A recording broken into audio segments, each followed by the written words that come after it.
Good afternoon and welcome to Georgia DNR's second Lunch and Learn webinar. I'm Emily Wingo of the Floodplain Unit at Georgia DNR. First, let me cover some housekeeping items.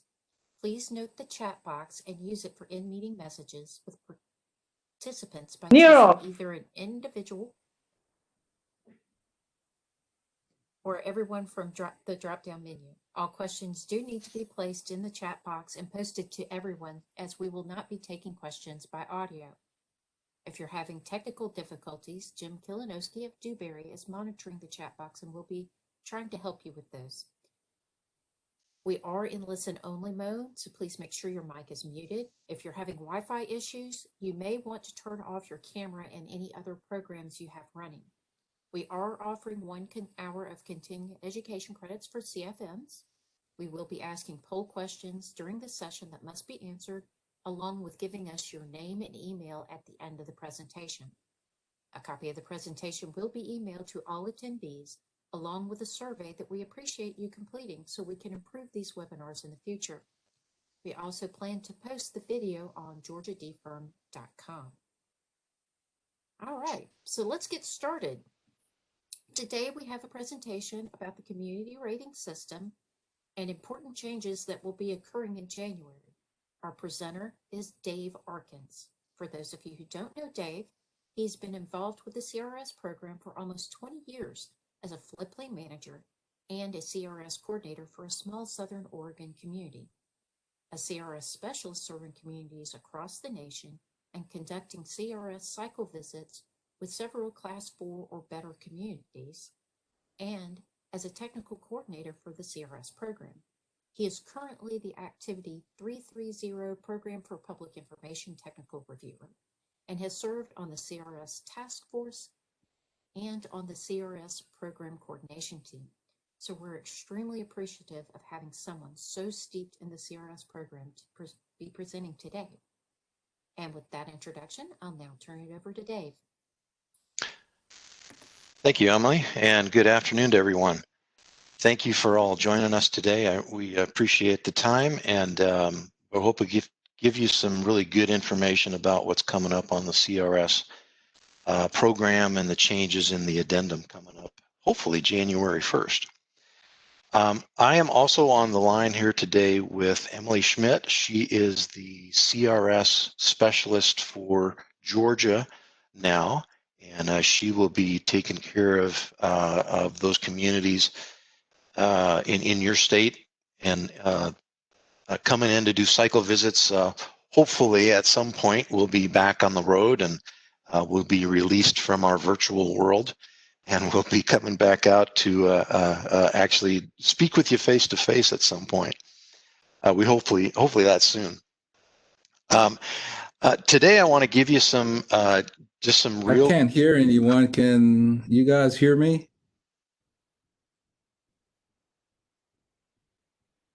Jim, you want to help that fella out? So back on track here. Just to give you some information here today about what's coming up on the addendum of the CRS manual, instead of a completely new manual like we did in 2013. But first, we always want to get started off with a poll question here. So take a look at that poll and let me get this thing open for you.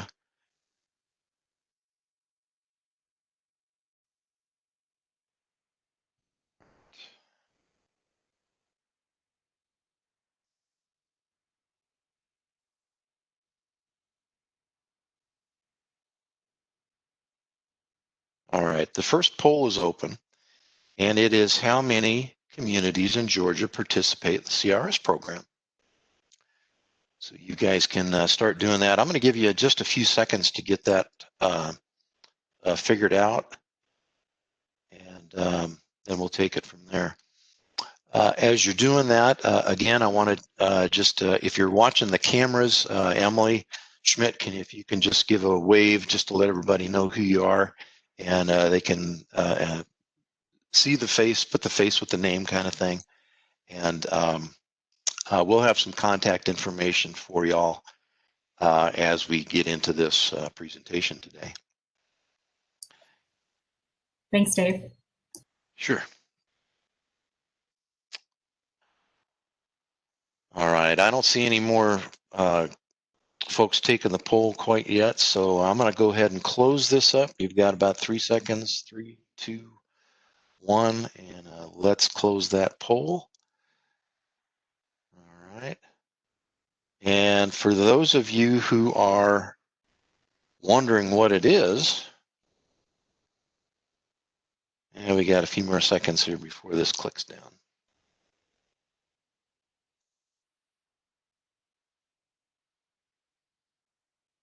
There we go. Gonna save this real quick.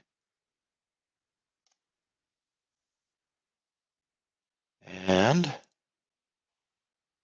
so the answer there obviously was 54. There are 54 participating communities in Georgia right now, which is actually pretty good. You know, I serve some states out here in the West that only have, you know, 9 or 10 communities. So 54 is pretty good. We always hope that there are more coming up. And of course, Emily will be doing any new applications and modifications and things like that if you need to. So, but 54 is a decent number. All right, so let me give you some information about what's coming up. For those of you who are old pros at the CRS program, you know that there are activities and credit criteria and documentation that you need to provide us, all addressed in the CRS manual. And that manual changes once in a while. Typically throughout the history of this program, which is now 30 years old, we have had about every 3 to 4 years, we have had a change to the CRS manual where we update activities and maybe add elements and even in some cases add activities. We change it every once in a while just to kind of stay up to date on new things. So I'm going to give you, and starting 2021, I'm going to give you some information about what's going to happen with the addendum that's going to take place here in January. First, I always want to give you information about where to get that information. The CRSresources.org site is probably the best place right now to get that information. Now, if you go to that site, you're going to notice that the addendum manual is not there yet. And that's a good reason for that is that's because it hasn't been released yet. We're still getting some approvals from the higher ups in FEMA, and we're still not quite there yet. We still want to release this on January 1st, but we're not quite there yet. That's still the piece of the puzzle that's kind of missing here. But as soon as that gets approved, it'll get posted on this site, and this will be the best place to get a copy of that addendum.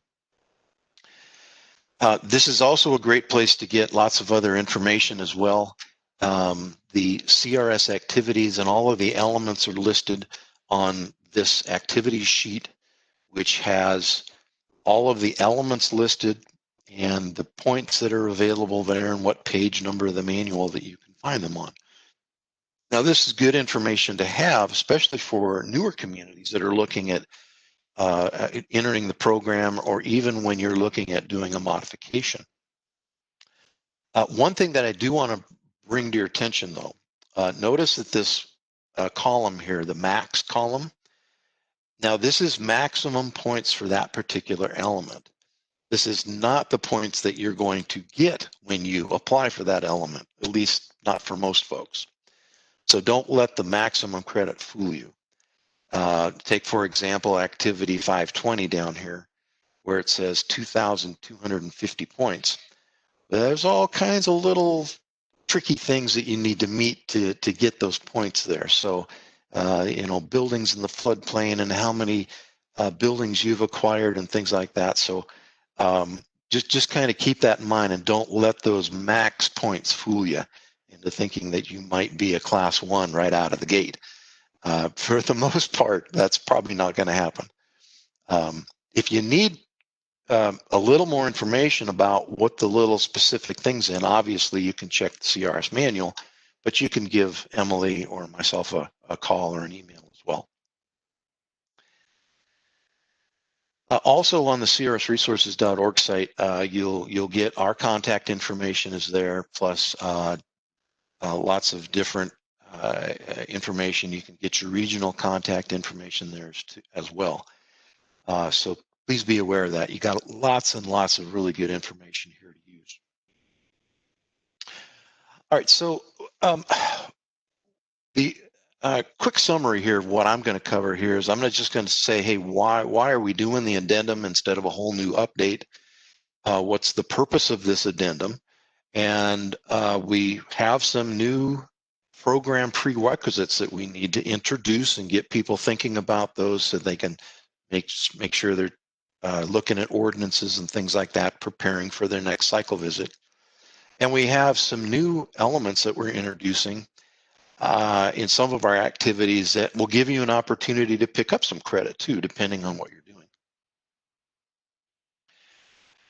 We all, this program is very intertwined in the FEMA strategic plan, in the leadership at FEMA and FIMA. We have CRS goals that are kind of changing all the time because we have different standards that take place. We have different things that happen in the program and with the leadership. And in some cases, we have had changes in the program because of administration coming into office, and who knows, that may happen, that may not. Nobody knows quite yet. But that's all things that happen to make changes in the CRS program. Now, when we are looking at these different items here,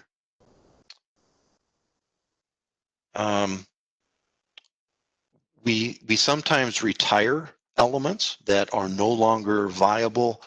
In some cases, maybe communities just haven't applied for them, and then we just kind of slide those out of the way and get rid of them. We sometimes go back in and reweight our elements to make things a little more even out.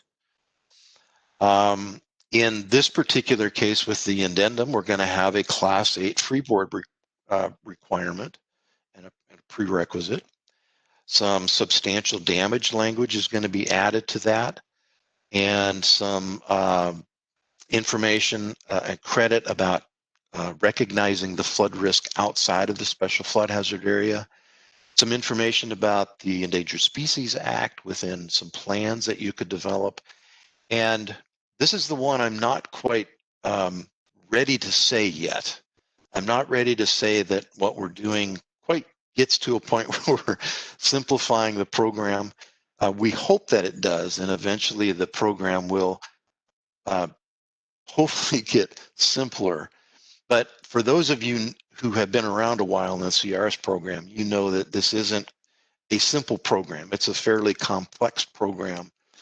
And every time that you improve a class, you make the complexity of the program a little more.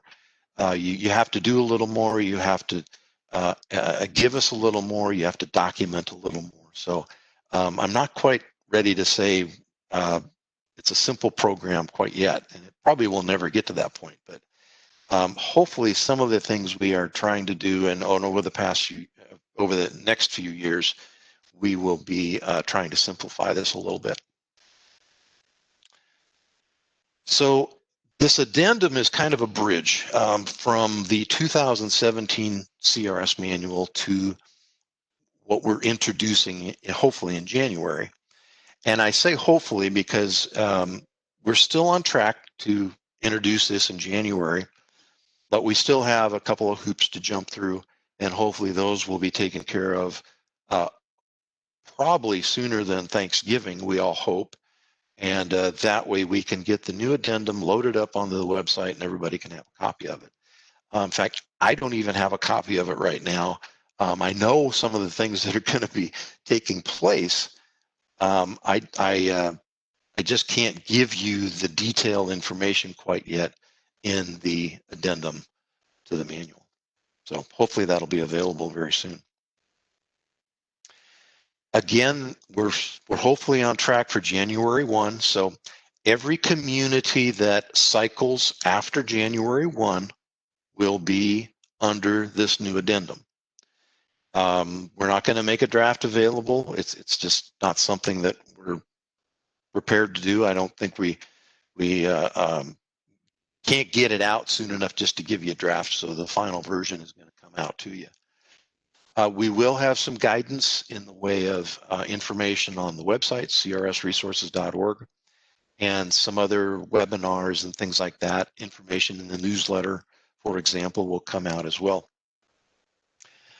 For 2021, now you've got 7 communities in Georgia that will be cycled in 2021. That means those 7 communities should be on board and looking at ordinances and seeing if they need to make some changes here. Now, I know that's easier said than done right now because you guys don't have the details, do you?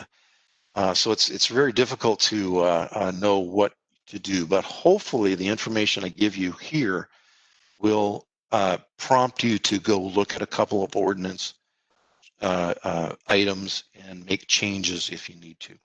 Of course, you can always come to us, come to me or Emily.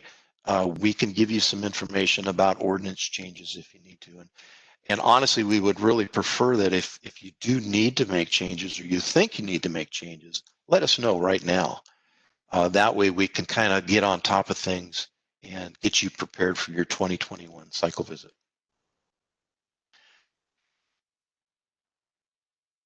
So for the addendum, we have 2 new requirements. One is a requirement for your elevation certificates. That's a change to what we've traditionally done. And then we have a new Class 8 prerequisite for residential freeboard. So let's get into the change for the elevation certificate first. Traditionally, we have submitted elevation certificates during your cycle visit. So every 3 or 5 years, depending on your cycle schedule, you will submit to us the bulk of your elevation certificates for those 3 years or 5 years. And that's worked really well, but we're in the umbrella of trying to simplify things. We're going to try to make this a little easier on you. Because in the process of doing that, you are also submitting elevation certificates at recert time. So basically, you're submitting elevation certificates to us 2 times, once at recert, and then again, giving them back to us at recertification time. That is one thing that we're going to change here. So what we're going to do is we're going to do away with this elevation certificate element and instead call it construction certificate management procedures. You're still going to have to meet your 90% correction rate or accuracy rate. That's not going to change because we do want good, clean, error-free information on these elevation certificates to make a proper policy rating. But what we're going to do here is submit your permit list and your ECs every year at recert time. So for you folks that are going to be visited in 2021, and probably for the next, well, just for next year, really, you're going to still have to submit some additional elevation certificates, but this will only happen with communities that are cycling in 2021. Now, this isn't going to seem like it's simple, but it kind of is once you wrap your head around it. Again, you'll get 2 review chances, and either one of those reviews will have to have the 90% accuracy rate. Now, for most communities, you're already getting that accuracy rate at the first review. I think about 76, 77% of our communities right now are making the cut the first time. And so that's pretty evenly spaced throughout the country. So at research time, you will submit your elevation certificates at your normally scheduled recertification time. I think for Georgia, and correct me if I'm wrong, Emily, the due date for Georgia's recertifications are October 1st. All right, I got that one right. Now, that means that September 1st, your recertifications are going to be sent to you. And, oh, excuse me, it's October 15th, I think. I think I sent the first, but it is October 15th. So I didn't get it right. Now, your recertifications are going to be sent to you September 1st each year with a due date of October 15th. At that time, you'll be submitting your recertifications. They'll be being reviewed, and they'll be checked out and scored for accuracy. So at cycle time, the one thing that you're going to need to do is provide us procedures. So that's why we're changing elevation certificates to construction certificate management procedures, CCMP for short. So again, once you get your head wrapped around this, it's not too bad. But when Emily comes into your communities, she's not necessarily going to be asking you for elevation certificates at that time, because at research time, those are going to be taken care of. But she is going to be looking for this procedure part of it. We do have let's see, where is that? We do have a sample procedure that you can take a look at. I think it's maybe 2 or 3 pages long, but it goes through the criteria that will be met in the addendum item. Okay, so Emily can provide that to you, or give me a call, or shoot me an email. We can get that sample out to you if you would like to take a look at it. All right, so the basis here again is to submit elevation certificates only one time instead of the couple of times that you've been doing it. I definitely think that'll be a nice simplistic way to do it.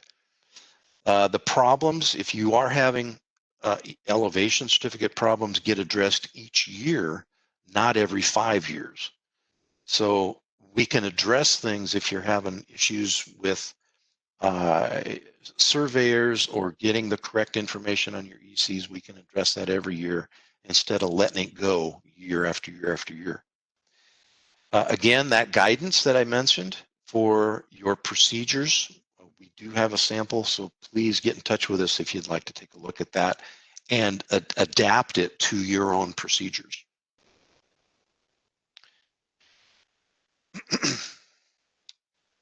All right, so for the rest of activity 310, where you have the eCPO and eCPR credit, that's not going to change.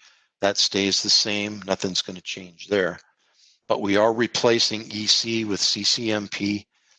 And again, ECs submitted just one time at recertification, not at cycle.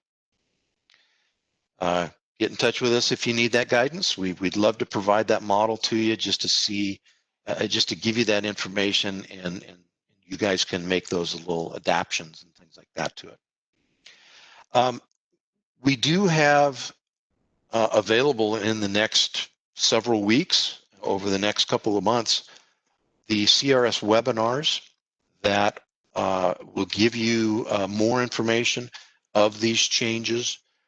And each one of those webinars will let you know of any updates of where we're at in the process, if we're going to hit that January 1st date to get the addendum manual up on the website and things like that. So not that you have to look at or take every one of the webinars, but at least take one of them. Get involved and see which one you can take. It's an hour of your time and you get a CEC credit for it. So it's worth the time. We still have the 38 points for this new CCMP element that we're going to introduce. And that element is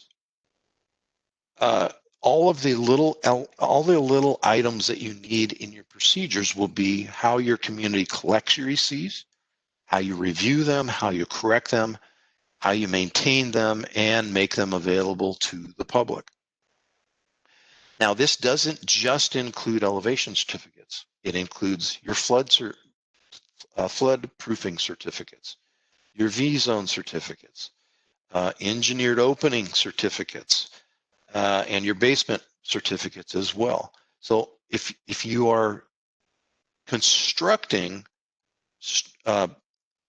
buildings that have these different certificates needed, they all need to be kept and all in order, and they all need to be correct. Again, these are accuracy rate items that need to be at 90% or above to pass the criteria. So make sure that you're accepting really good elevation certificates before you sign them off, okay? All right, I think that we've covered ECs. There's a little poll question for you. I'll take a look at this one and get the poll open for you while you read that up. Give me just a second here to download that. All right, the poll is open. And this is starting in 2021. Well, when will elevation certificates be due? So will they be due 2 months before your cycle visit? The day of your cycle visit? Will they be due at your regularly scheduled recertification date? Or, and this is the one I really like, and I wish I could say that we're actually doing this, you'll never have to send another EC to us again. I guess I kind of gave that one away, but we all kind of wish that we'd never have to deal with ECs again, but it's just part of the process.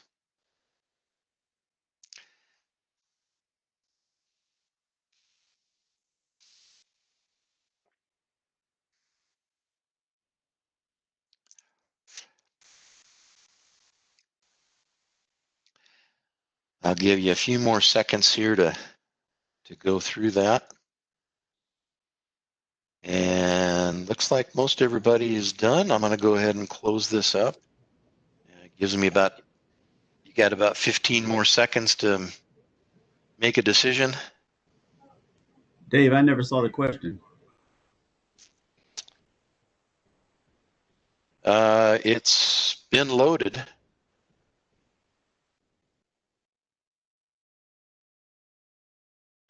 And it was up there.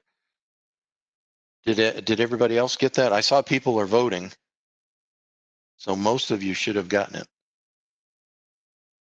Jim, any help with that?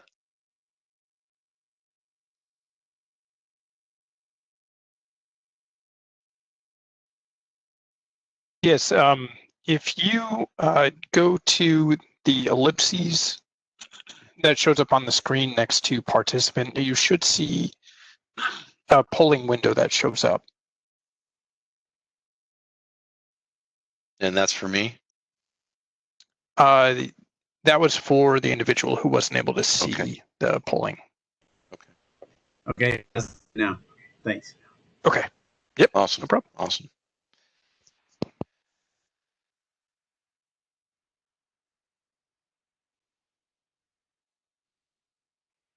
All right, so for those of you who are wondering what that is, well, the answer is number 3. Starting in 2021, when you get your recertification, you will be required to submit your elevation certificates on that recertification date. And for the state of Georgia, your recertification will be sent to you on September 1st, and you will have 45 days to turn that around and get that information back to us, and it's due on October 15th. All right, and it looked like most people got that one correct. So awesome. All right, so moving on to another change here in the way we do like a prerequisite for a Class 8 community. We are going to require a 1-foot freeboard, including mechanical equipment, for all residential buildings. Now, these are residential buildings that are new, constructed new, substantially improved, or substantially damaged. Now, this is throughout the special flood hazard area where base flood elevation has been determined through your firm or through your flood insurance study. There are some exceptions to this because the areas that you receive credit for open space don't have this requirement because it's open space. You're not going to be doing any building in these areas anyways. But it is a 1-foot requirement to be a Class 8 or better. So if you're Class 8, 7, 6, or 5, this will apply. If you're, pushing into that 4, 3, 2, 1 mark, they have higher prerequisite standards to meet. And so this would apply to an 8, 7, 6, or 5 community.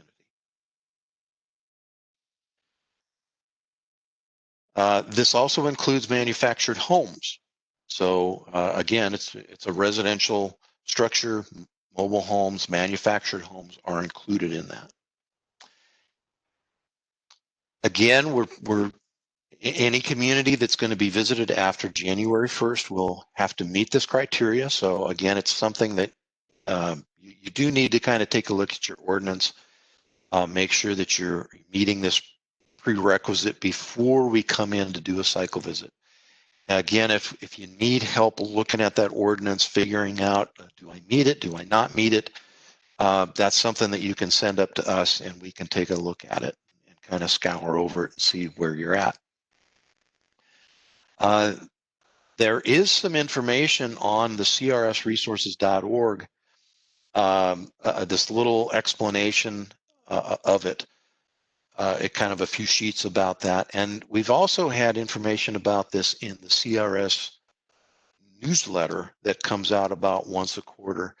The last one came out in July. And again, if you need a copy of that, it goes through what's going to be needed and things like that. It's kind of a nice detailed summary of what's actually going to be in the addendum manual. So it's been a very good help to us. Again, so a 1-foot freeboard for Class 8 or better communities, and that will take effect on January 1st. Again, this is one of those things where we changed the manual because we know that more communities are implementing these higher standards. We know that a 1-foot freeboard reduces damage, and it also reduces the insurance premium. So this is a win-win for your residents that are building in those areas of a hazard. This should be a very nice complement to the CRS program. Back in, I think it was, let's see, was spring, late spring, early summer, we had some letters sent out to the CEOs and CRS coordinators about this change. It had the information, same kind of information that we have in the newsletter that came out in July. So if you've got that letter, you're probably already aware of this and are already kind of combing through your ordinance and taking a look at that. We had this frequently asked questions in that newsletter back in July, so that's still out there. Again, if you need a copy of that, let us know. And then additional information is going to be coming out on our resources.org site, hopefully this month, along with a copy of the actual addendum that we're going to be making you guys meet these requirements with. Again, this is something that all you CRS communities out there should be keeping attention to. It really does need your attention, especially if you're not meeting the requirement. And it's something that is something that you should not put off. Just make sure you're aware of it and take a look at your ordinance. So for the residential buildings, what we mean by that, if there's any kind of question on that, it's 1 and 2 family homes. And it's the same definition that is in the International Residential Code. Historical buildings will not be required to do this because they're on a kind of a different level, have some different requirements for that. So that's not going to take place for historical buildings. Equipment and mechanical items like your air conditioning unit, your hot water heater, electrical equipment, things like that. Those are all included in the equipment. Venting, ductwork, and things like that. Those are all part of mechanical equipment that will also need to be elevated to that 1 foot level. Now, this is not just a policy that you're going to adhere to. It's something that you're actually going to put in your ordinance. So the language for mechanical to be elevated to that 1 foot level will have to be added to your ordinance if it's not already there. And again, don't forget about the manufactured home part as well. 1 foot BFE is required. 1 foot freeboard is required on your BFE for those items as well. Okay, so another poll question for you. And while you're reading that, I'm going to pop this one up, get it going.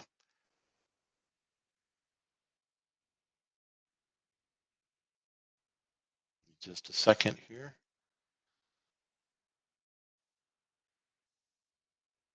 Okay, that poll is now open.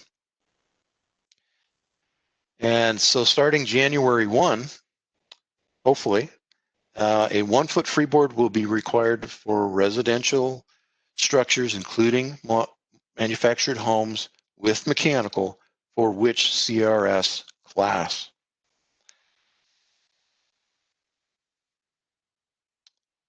So class 1 community, all class 8 or better communities, all class 9 or 10 communities, or all the above. I'll give you all a few more seconds to get that one answered. Looks like you're all getting the correct answer on that one. So that's a good sign.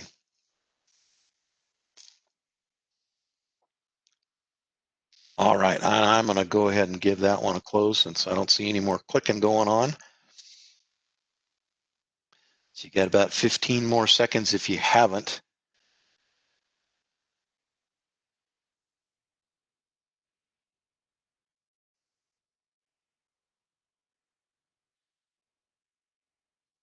Three, two, one. All right, it looks like you guys did great. You all, at least from what I saw on my end, it looks like you all got that one correct. And that was answer number 2. All class 8 or better communities will need to meet this requirement. Now, again, if you're a class 4 or better, you'll still have to meet this requirement, but with a few other items attached to that. You'll have to have a 1 foot freeboard for commercial and some other things as you work your way down the line and better your class. But 1 foot freeboard for all class 8 or better communities. Looks like you did great. Awesome. All right, so right now I'm just going to pause real quick. If Jim can help me, since I'm kind of limited on my screen space here, if we've gotten any questions in that we might need to answer, we can do that at this time. Yes, we received one request for the guidance example to be sent to every participant along with the slide deck. Awesome. At my very last slide, I'm going to have our contact information. So you can send that request to either Emily or I through email, and we can get that back to you. Yeah, I just want to make sure I have the right version. There's a couple versions out there. So before I'm committed to sending it out with everything, I want to make sure we have the right version to send. But yes, we Okay. can. Awesome. Can you hear me? Yes.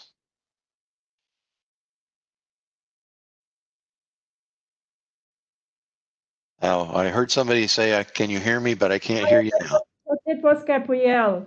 I just wanted to mention that the one question about the elevation certificate was a little tricky because on the previous slide you said we don't do elevation certificates anymore. We do construction certificates. Right, and yes, it was definitely meant to be a little tricky. Yeah, so the elevation, so all of those certificates that I showed you, the EC, the flood proofing certificate, the V zone, basement, I think I'm leaving one out.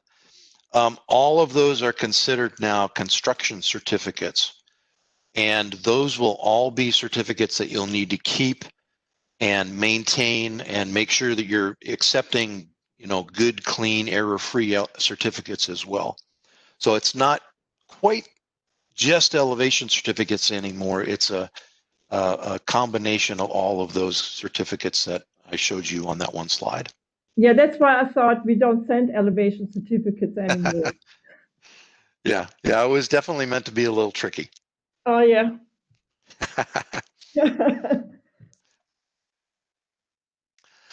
All right. Jim, are we okay to move on? Okay, awesome. All right. So if any of you are looking at a possible modification, which you can make a modification to your program pretty much at any time. You don't have to wait till a cycle visit to do it. You can pretty much do it at any time between cycle visits. Now, starting January 1st, if you're going to do a modification, these requirements will take effect with your modification as well. So the 1 foot freeboard for a class 8 or better community, it will have to be met even if you're doing a modification. So please keep that in mind. If you're thinking about trying to jump a class, improve a class, that will also take effect in a modification as well. So some other things that we change because of the goals and because of changes in the strategic plan and things like that are a couple of things in Activity 510 where in some cases, and not a lot of communities are doing this, but we have a natural floodplain functions plan credit in Activity 510. And for some communities, they have already built in information about endangered species or species that they have special to their community. And this is something that if you are doing this type of plan, it will now receive a little more credit by adding these species assessments to your plan. Again, there'll be a little extra, couple of more hoops to jump through, a couple of different steps to make when you're building these plans. So please be aware of that. If you're updating a plan or creating a new one, take a look at this. Once the addendum comes out, take a look at the language and see what you would need to add in to get that extra credit. There is also going to be another element added to Activity 510 that is substantial damage properties management plans. That's a handful, a mouthful. What we are going to be looking at is a plan that you guys put together that requires you to go out and do certain things when damage actually happens in your community. We all hope that that never happens, but having a plan in place, kind of a pre-flood plan that says this is what you're going to do, this is what we're going to be looking at when substantial damage happens, this is what we're going to be offering credit for. It's worth about 140 points, depending on what you're doing and the extent of the steps that you're going to meet. Just like in Activity 510, if you do a hazard mitigation plan, there are a number of steps that you'll have to meet in your plan to get this credit. There will be some new opportunities for credit in Activity 610 as well that kind of looks at substantial damage. And honestly, I wish I could show you those details, but at least I'm giving you some information now to make you aware of that. And hopefully once the addendum comes popping up and flying out to us, we can all take a look at the details of that as well. But substantial damage is kind of a big issue right now. And so we want to make sure that in the CRS program, we're addressing that and making sure that if communities are addressing this with their plan or something else, that we can give them some credit for it. In Activity 370, this is really the only new activity that we've ever introduced, and this was introduced in 2013. We are not only going to continue credit for your flood insurance assessment and your coverage improvement plan and the implementation of that plan, but we are adding, I think, 3 new elements to it for you to get additional credit. So one is sending brochures, kind of a flood insurance brochure with permits. The other one is having those brochures at certain different places and having meetings specifically for the promotion of flood insurance. Once the manual comes out, you'll have a little better idea what those are. But again, in Activity 370, there'll be some additional ways that you can build credit towards those CRS points that we all like. We will also be taking a look at some additional information built into the 400 series, more specifically to sea level rise projections. This has been more of a concern over the past several years, and it's time for the CRS program to add some things to this. So when we are looking at the 400 series, if you have built-in sea level rise projections noted in your plans and in things that you do, this is something that we can add in. We can add in the projection rates and things like that. I have to be honest, I'm not quite sure how we're going to do that. It's probably within the same way that we look at a community's special flood hazard areas or acreage versus where they apply. So depending on where these projections apply in your community, it'll probably be prorated somehow.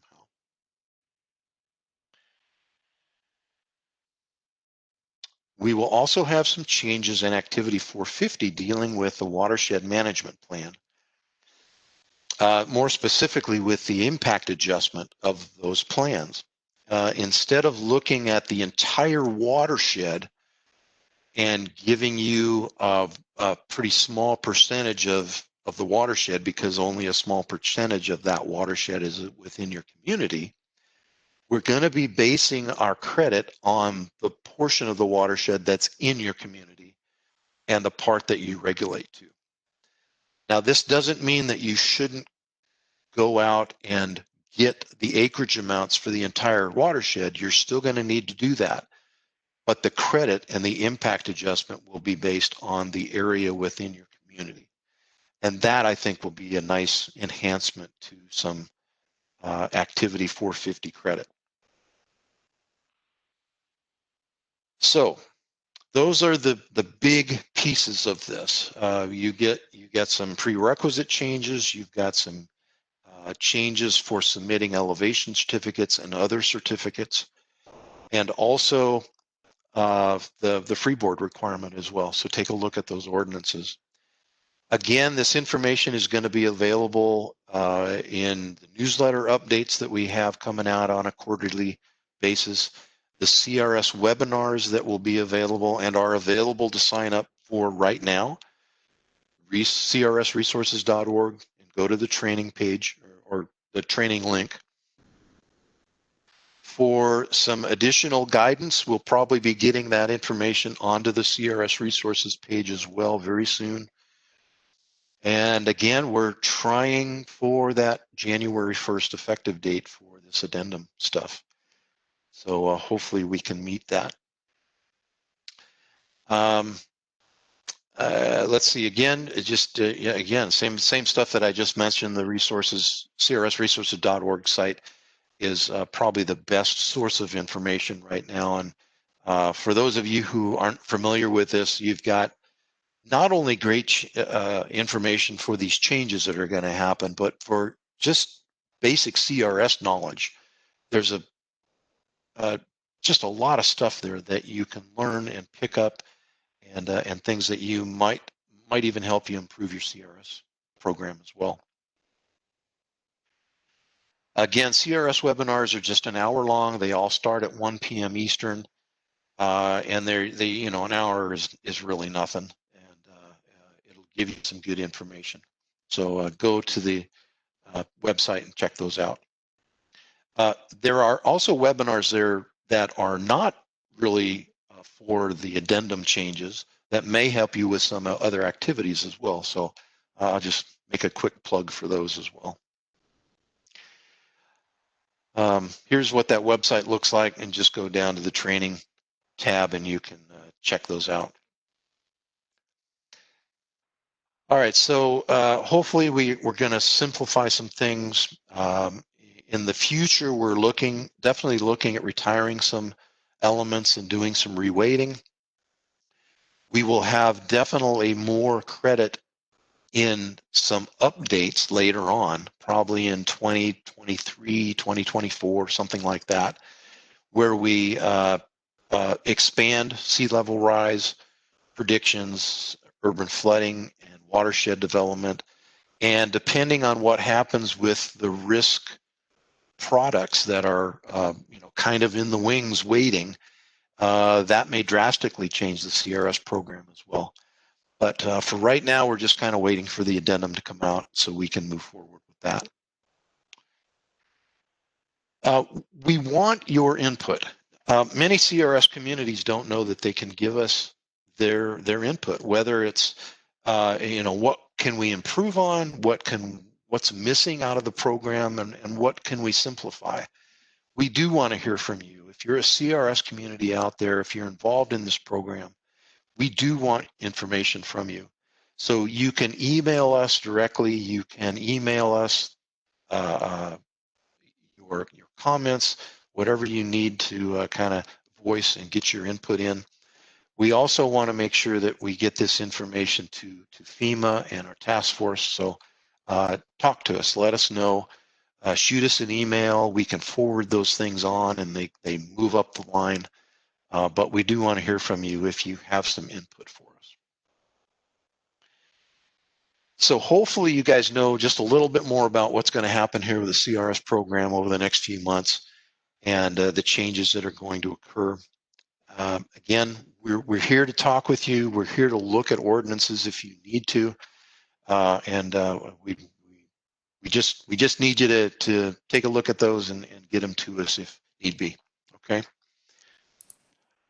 So here is our contact information for both myself and Emily, and please, you can send us a line anytime, shoot us an email.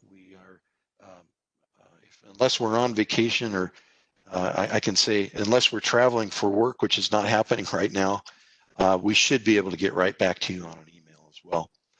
I also want to point out, unless Emily was going to do this, on January 13th, 2021, there is another Lunch and Learn, and looks like there's some funding opportunities outside of FEMA that looks like Barbara Stitt, I think that's it. If I said that wrong, I'm sorry, but there'll be another one of these luncheons then. Emily or Jim or anybody, do we have any questions out there that I can take to close this up? I'm not seeing any other questions right now, Dave. But if anybody has one that they want to put in the chat real quick, we'll be happy to take it. Okay. Well, I greatly appreciate the time here today and letting me kind of jump on here and take an hour of your time today. Again, we're here if you need questions. This is what we do. This is why we get a paycheck every couple of weeks is giving communities the opportunity to do better with their CRS program and learn it and just do good with it. So just let us know. Well, thank you, Dave, for that very informative webinar. We certainly appreciate it.